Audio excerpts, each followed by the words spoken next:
by Melissa Balmain. What makes strolling and bonding go hand in hand? Here are some theories. Hey, brain researchers, yeah, you with the lab coats and electrodes. Where are all the studies on walking and relationships? On why taking a stroll together is as great for romance, family ties and friendship as it is for muscles and Reebok sales? Not only has my web sleuthing turned up no such studies, but a famous neurologist tells me he can't find any either. Well, no biggie. Over the years, I've developed plenty of my own theories on what makes walking the best thing for human bonding since the smile. Walking is proof you care. Going to dinner with someone could just mean you're hungry. A movie? Maybe you've got a crush on Angelina Jolie. But inviting a friend or loved one for a walk shows you really want to spend time with that person. I'll never forget how, one day in the mid-1980s, my pal Bill offered to walk with me clear across our New Jersey college town so I could buy yarn.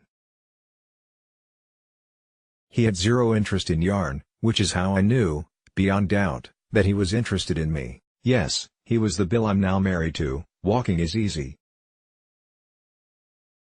Unlike playing a sport, there's no equipment, except sneakers, no score to keep track of, no court time or tee time to reserve. Unlike meeting for lunch, there are no menus to study or waiters to track down.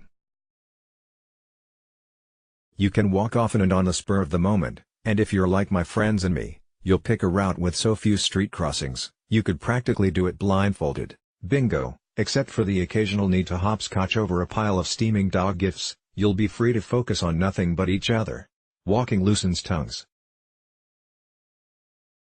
Most of my best gabfests with my father and brother have been during walks. Meandering without my chatty mother, we can't hang back and let her do the talking as we usually do.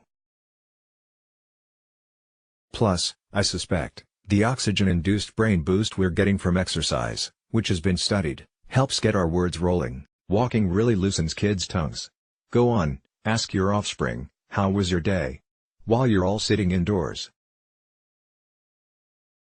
Then ask the same thing while marching side by side in the fresh air. Which scenario wins you the fewest Adonis and the most tales of frenemy antics and floor hockey politics? The walking scenario, I guarantee. Plenty of parents have noticed that car rides have ice-breaking effects, too, maybe because, like walking, they don't involve much eye contact. But I find strolls are even better for parent-child conversation. On foot, after all, your kids can't escape into a book or a round of Angry Birds, at least not if you win the argument, as I usually do, over whether walking is compatible with cell phone games and paperbacks about fairies. Walking is, in its own humble way, a form of travel. We all know that vacationing with someone builds fantastic rapport, assuming that you can agree on where to go and what to splurge on, and don't almost come to blows when one of you insists on stinking up your motel room with nail polish remover. No, Mom, I'm in no way referring to that time in Boston. An ordinary walk requires few, if any, negotiations and no money. It's just two people enjoying many perks of a shared vacation, interesting sights and sounds, joint memories built, who are then free to sleep in their own, unstinky bedrooms. Walking provides no shortage of stuff to talk about. Whether you're with a new friend or your spouse of 20 years, maybe especially your spouse of 20 years, you're bound to hit awkward silences now and then.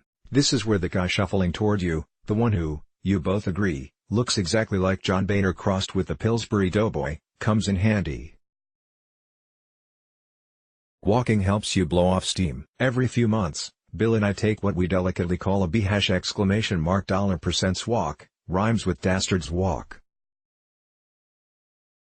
As you might guess, this is not an occasion to say nice things about a charming colleague, boss or contractor who's been acting lovely. As you might also guess, it's pretty darn cathartic. This is good both for our spirits at that moment and, I'm convinced, for our marriage, because it cuts down on the need to sulk at home. Walking gives your kids a chance to gripe to each other about how mean you are.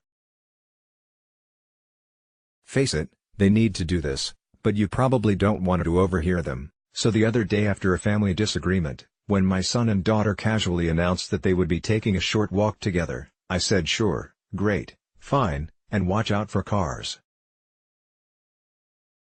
And there you have it, scientists, My case for walking and relationships. Just remember, when you win a Nobel for proving my theories, which I'm sure you're now dying to do, I want to cut. Let's block ads. Why?